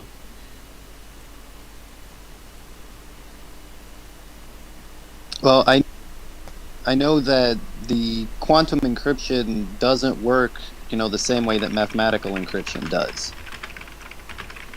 So unless you know both states, you wouldn't be able to crack it. It's impossible. I think that's one of the first encryptions that they've counted as being unhackable. Yeah. Unless you knew the quantum state of both, sender and recipient, you couldn't crack that code. And I don't know if that's possible in our lifetimes. I'm pretty sure that David Chum was behind AES 256. Not 100% sure on that.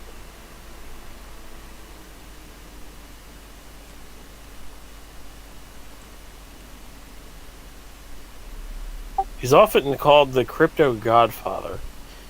So I'm pretty sure that, yeah, he developed AES 256. But I can't find it right now, so I'm not 100% sure.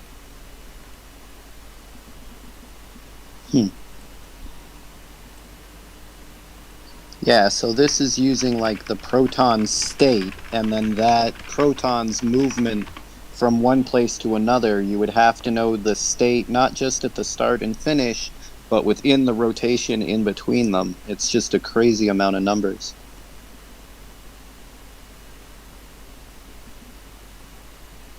And again, like your like numbers in that it would take that much to replicate it, not, you know, numbers in that it's being cracked mathematically.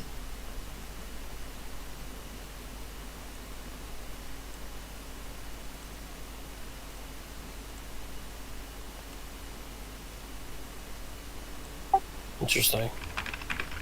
Yeah, but look up quantum technology. Quantum cryptography.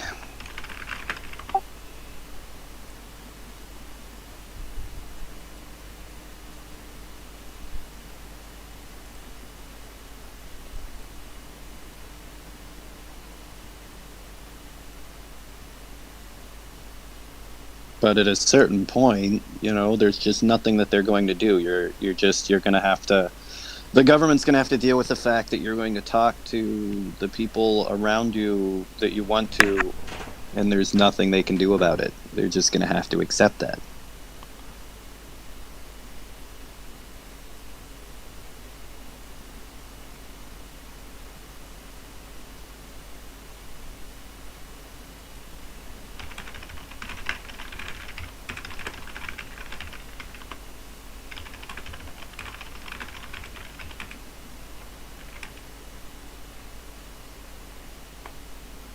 Yeah.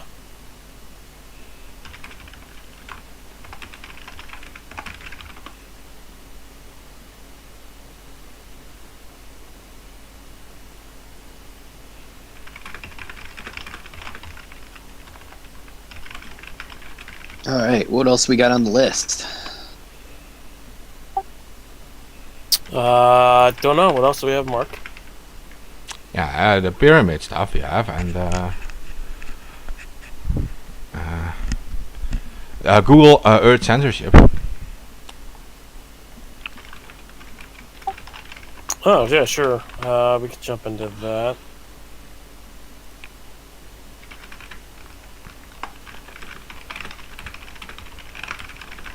Did you say Google Earth censorship? Yeah, he's talking about how they censor military bases and such using Google Earth. Oh, yeah.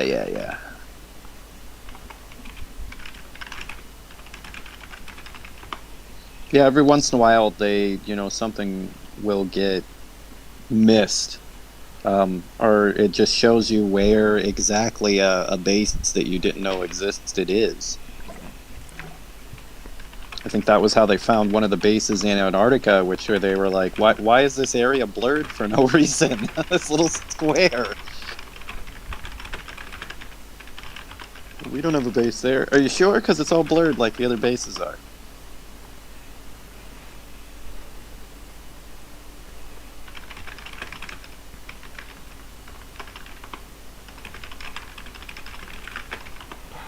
Yeah, so yeah, I know, but it was like kind of like about the Area 51 thing, which is not censored off Google Maps, right? Google Earth, but there's so many places which are censored. There's like entire islands missing, and I was like, I did a stream last night showing different places on Google Maps, and some islands. There's one island that's been bombed 181 times by the USA. With nuclear weapons. Like there was like nuclear testing done, and they have the entire island missing off the map. Like they only have the borders of the island visible, and then the entire island itself is missing. And you have nuclear bases in France, like being completely like censored, blurred. Parts of cities in Spain blurred, and it's interesting. Like, if you look at it, like because people always make such a big deal about Area 51, but it's just visible. You can see everything.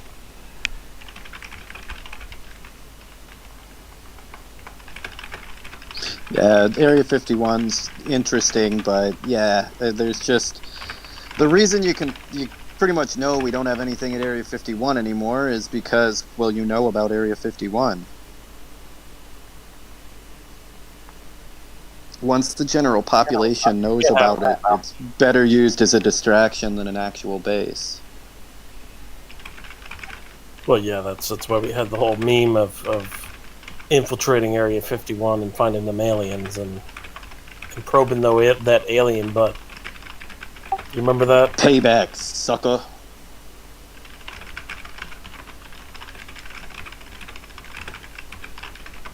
Essentially. But yeah, it's just... I think most people would be more shocked at the amount of money wasted on these projects that in the end they're embarrassed of, which is why they're covered up.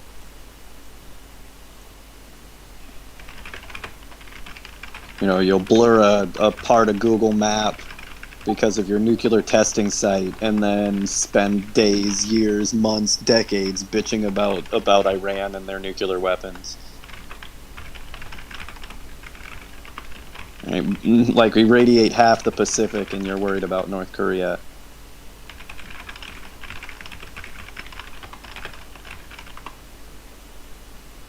Essentially.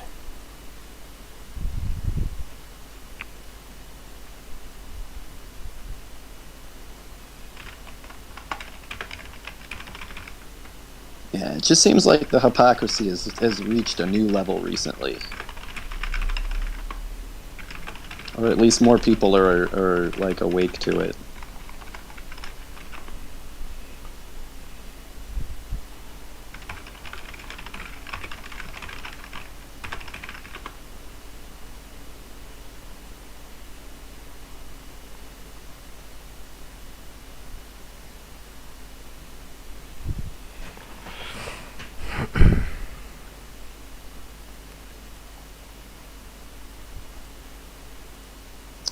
We do have a whole bunch of free Assange protests coming up here. I don't know if we want to promote some of those while we got a minute. Yeah.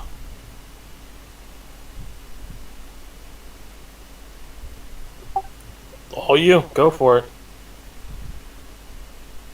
Give me a second. Let me bring up the list. There's one in Amsterdam. Aren't you the contact for that one, Mark? Yeah, me and Rico will just organize it. There will be people showing a thing. They're not running to win or whatever. They want one seat in parliament to talk about whistleblowers and against surveillance and stuff. So I'm hoping some will show up from them. They usually show up, and they are involved with our Twitter storms too and stuff. But there are plenty of Assange activists here, and I think probably 50 to 100 or something.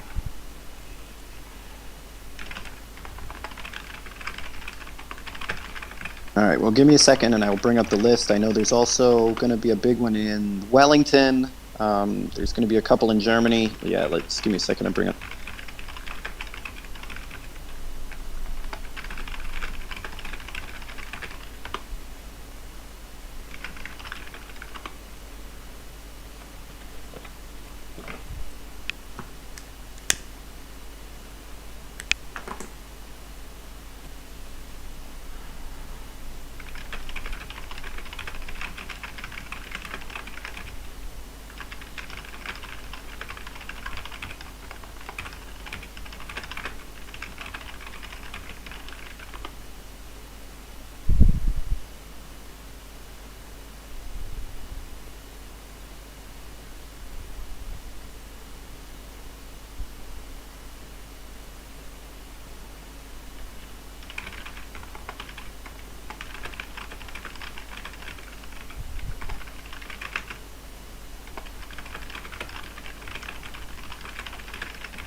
You got anything else?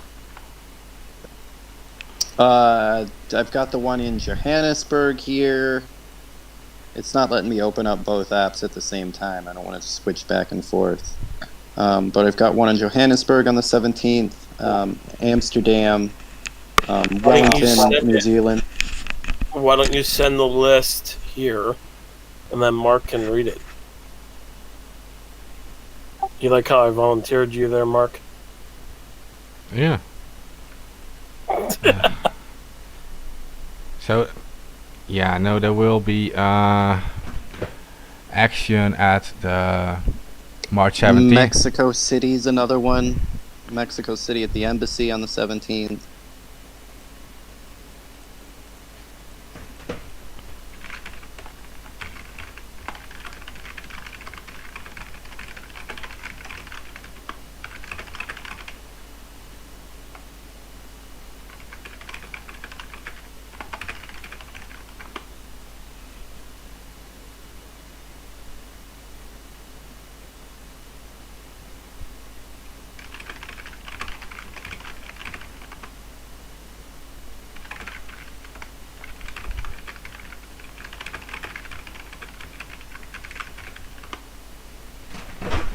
That one's on in Hamburg. I don't know, I've got maybe 12, 13 of them here.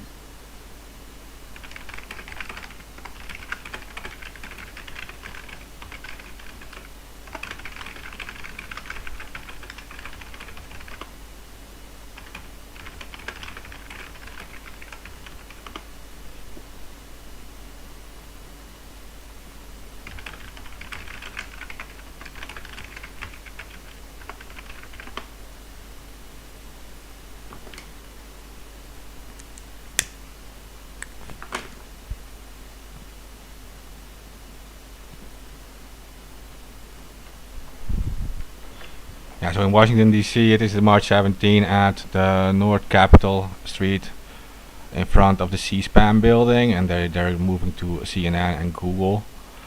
Next day, they're starting at the Department of Justice. That will be the Washington DC event. And that's being headed by Steve and Glory, I believe, right? Yeah, Stephen Glory, Slow News Day, Action for Assange. Yeah, in Amsterdam will always be at the Dam Square, like at 1 o'clock in the afternoon.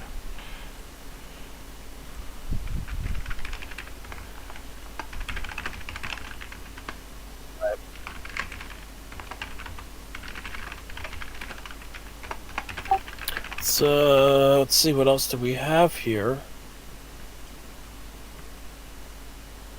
I've 10 different cities in Germany here that are doing it, and then there's one in Fort Lauderdale as well. I'll send this list off to you guys.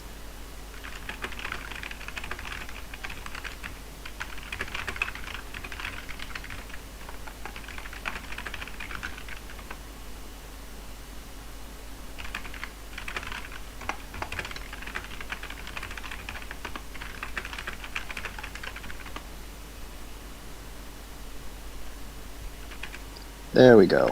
So, on the 17th, there'll be one in DC, one in Amsterdam, one in Wellington, one in London, which we will give you guys the time and place for that, one in Tampa, Düsseldorf, Vienna, Mexico, Hamburg, Adelaide, Australia, Dresden, Berlin, DC, Frankfurt, Cologne, and Brisbane.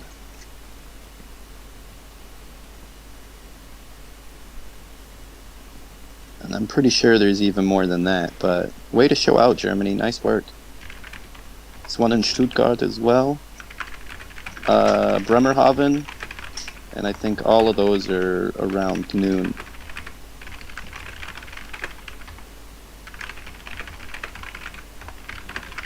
I think this one might be Bern and not Berlin. Where's Bern? What?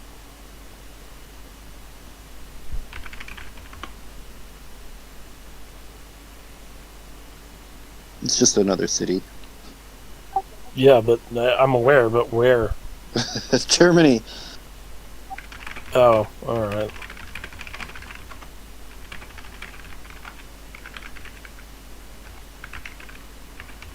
Quite a list, I mean, Switzerland. quite a list to do it so fast, I mean. Well, and I think there's more than just this. This is just what I had, like, on me. And then I had some of the flyers and stuff. I was gonna say there's 12 countries there. Oh, actually, no, I lied. 11. Yeah, a lot of them are Germany. Well, there's also 3 US there, but... Alright, let's see who can do the biggest Free Assange protest. Sounded like a challenge to me.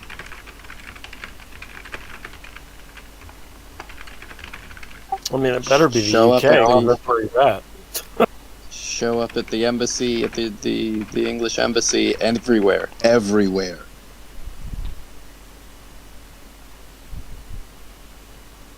Well, yeah, there is going to be one at London, but we just got to keep the details kind of on the DL to the last moment. But, I mean, you know it's going to be on the 17th.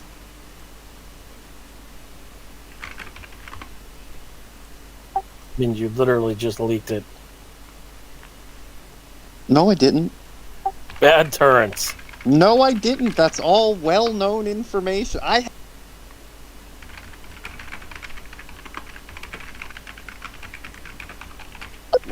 have it. That's all well-known information.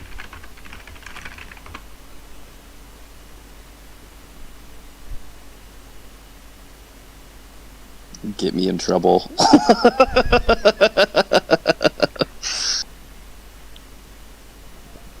Did it work?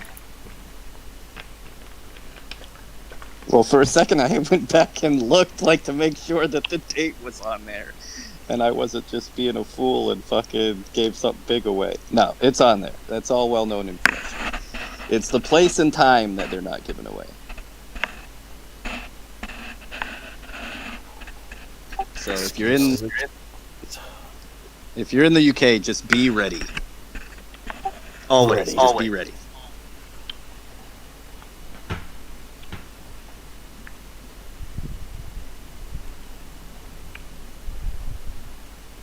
Be at the ready for when you're told where it's going to be. Yeah, do I it mean, the- flash mob style. Yeah, the Flash. Yeah, I was gonna say the Flash protest. I mean, it's never normally goes well. Well, I mean, I can't name any protest recently that's went well. Like, the fascists show up and they ruin everything. Fascists ruin everything.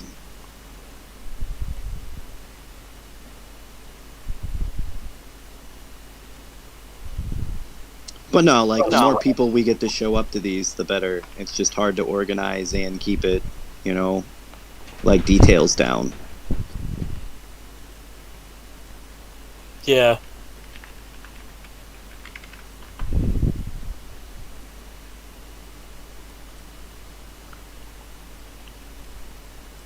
Keep it all under wraps. I know what you mean.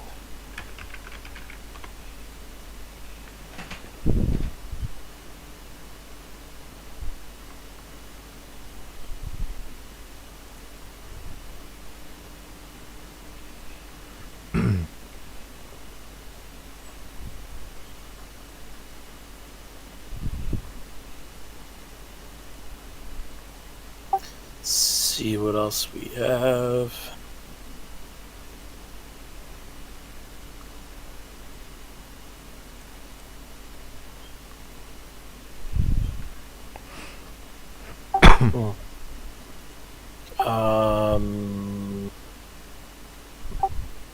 What other topics do we have, Mark? I think we covered everything, right? Already, yeah. It was supposed to be Champions. It was just supposed to be like a short show, right? True. Now let's see. Oh, James Corbett was banned on Patreon.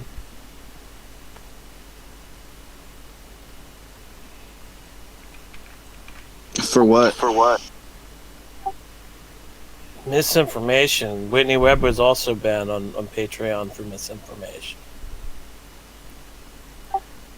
But they have not given any citation of what is to be defined as misinformation.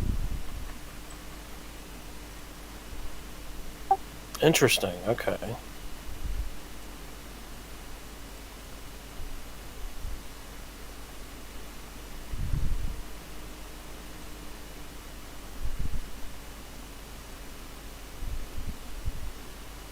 Just give any details about what they got kicked for. Patreon's normally pretty...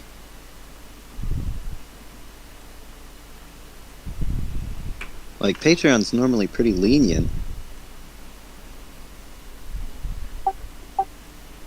Well, things are changing.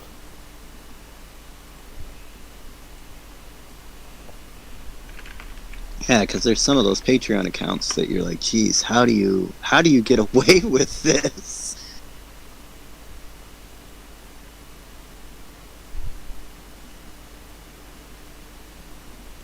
But once you're a target or they want to make an example of you, I just wanted to know what they said.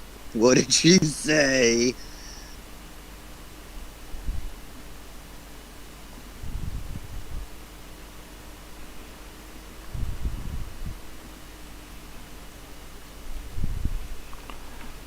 Yeah. They seem to be targeting, the specifically the COVID people, right? The people who doubt the COVID story. Patreon is removing them all. Yeah, that's a hard one.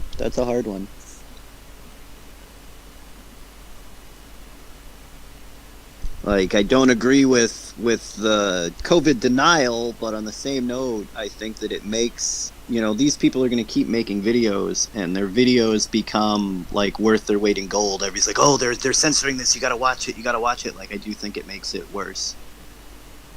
If you really want a video to go viral, just post on there, this has been taken down.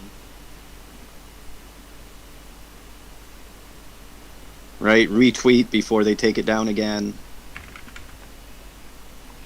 Yeah.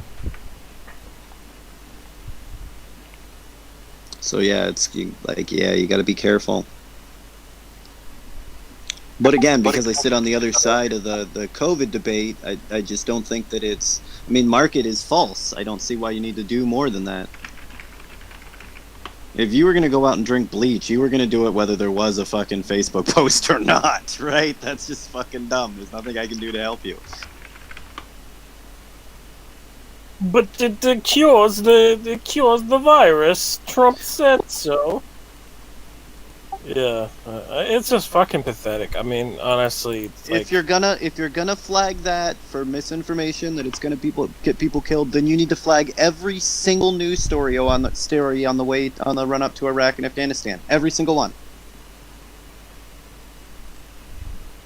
well, I mean, I don't know if you heard or not, but me and Mark were discussing the one vaccine that causes blood clots that they just now admitted, and saying, that we can't talk about it. It's just insanity. We're in the worst possible situation you could be. We desperate. Yeah, we're in the worst We're in the worst place you could possibly be, right? We desperately need a vaccine, and the only people we can get it from are the most distrusted.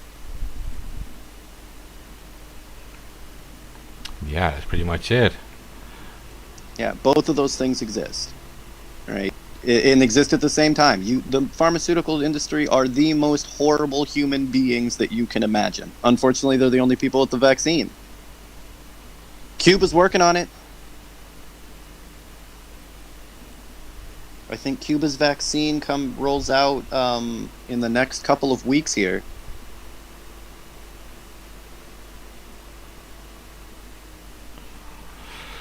Yeah, but so the thing is, you actually should be skeptical about vaccines, right? And that only benefits these actual vaccines.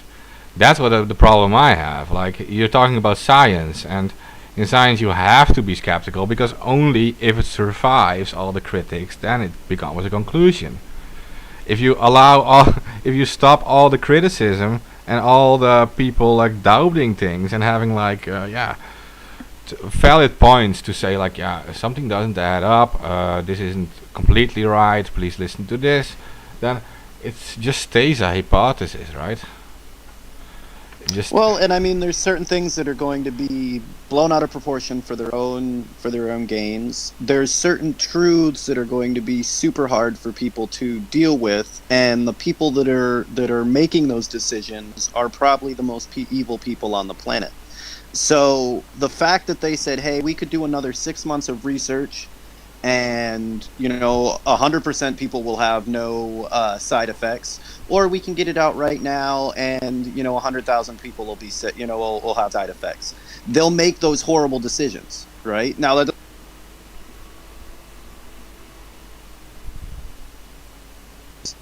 doesn't change that you need the vaccine, but that does put into reality who you're dealing. I keep on getting cut off, guys. What the fuck's going on? Try to be fucking rational.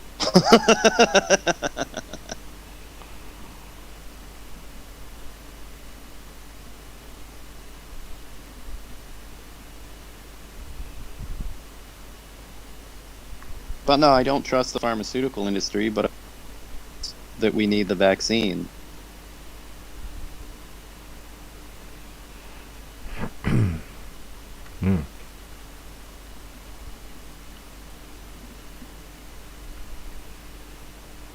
Yeah, it's a double-edged sword. I wish there was anybody else that we could get it from.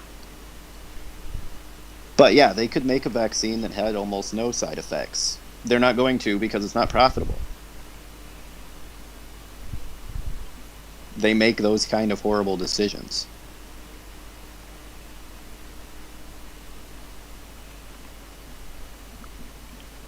I mean, they came out right away and told us they were willing to sacrifice us for profit right away. So then you can't be surprised when they do.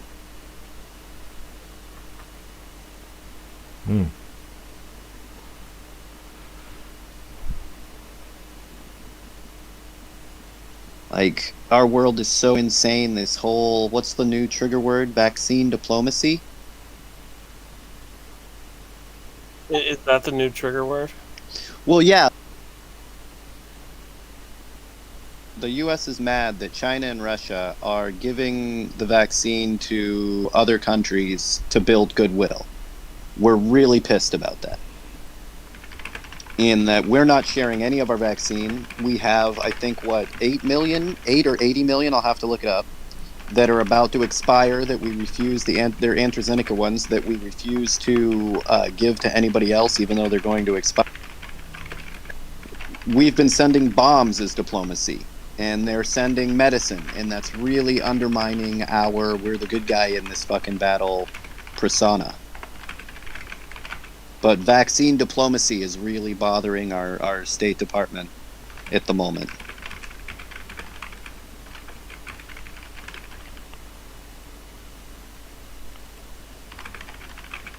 Which, if I have my choice between medicine and drone strikes on my children, I'm gonna have to go with the medicine, guys. Seems like a pretty easy decision to me. Who do you like more? The guy that blew up your house or the guy that inoculated your family?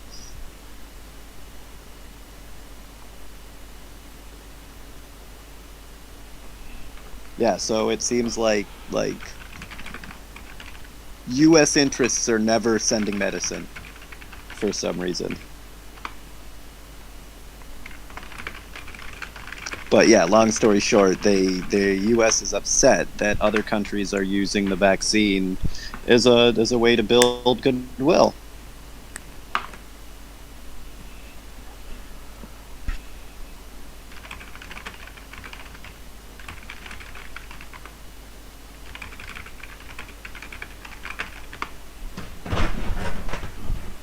Did you guys? I know we've ran through our list like several times over, but did you guys hear that story about the vaccine that Italy stole?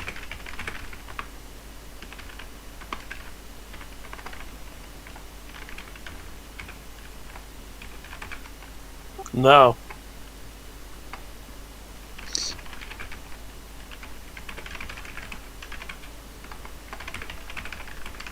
They stopped a shipment of vaccine from being exported, and I like I said, I don't have all of the details. I was hoping one of you guys did, or Mark did. But yeah, they stole a batch of vaccine going off to somewhere. Just pirated it.